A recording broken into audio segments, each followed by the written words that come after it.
है। तो SCO summit में प्रधानमंत्री ने कई अहम बातें कही, जिसमें उन्होंने कट्टरता को लेकर भी कई बार कहा। उन्होंने कहा कि कोरोना काल में जिस तरह से कई चुनौतियां थी, लेकिन उसके बावजूद आरोग्य सेतु ऐप से लेकर तमाम तरह की बातों का उन्होंने जिक्र किया। जो हमने भारत में यहाँ पर उन्होंने किया है, उसको लेकर उन्होंने कहा कि हमने पूरी दुनिया से उसको साझा किया और हम गर्व महसूस करते हैं। चुनौतीपूर्ण समय में एससीओ सम्मेलन हो रहा है, अपने आप में ये बड़ी बात है।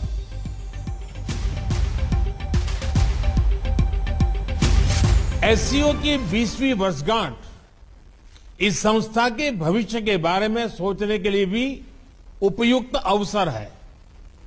मेरा मानना है कि इस क्षेत्र में सबसे बड़ी चुनौतियां शांति, सुरक्षा और ट्रस्ट डेफिसिट से संबंधित है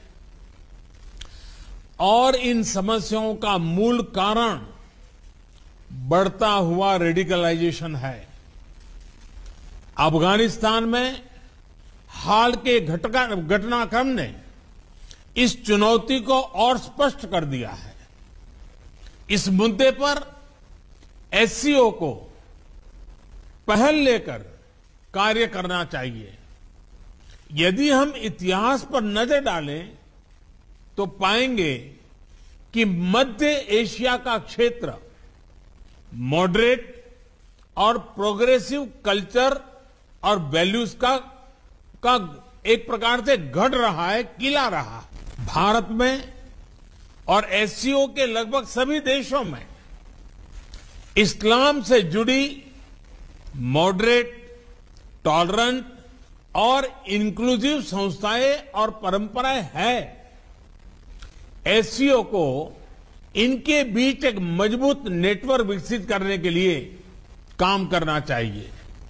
इस संदर्भ में मैं एससीओ के रैट्स मैकेनिज्म द्वारा किए जा रहे उपयोगी कार्य की प्रशंसा करता हूं। भारत ने एससीओ रैट्स की अपनी अध्यक्षता के दौरान जो कैलेंडर ऑफ एक्टिविटीज प्रस्तावित की है, उन पर हमें सभी एससीओ पार्टनर्स के सक्रिय सहयोग की अपेक्षा है। एक्सेलेंसी, रेडिकलाइजेशन से लड़ाई क्षेत्रीय सुरक्षा और आपसी ट्रस्ट के लिए तो आवश्यक है ही।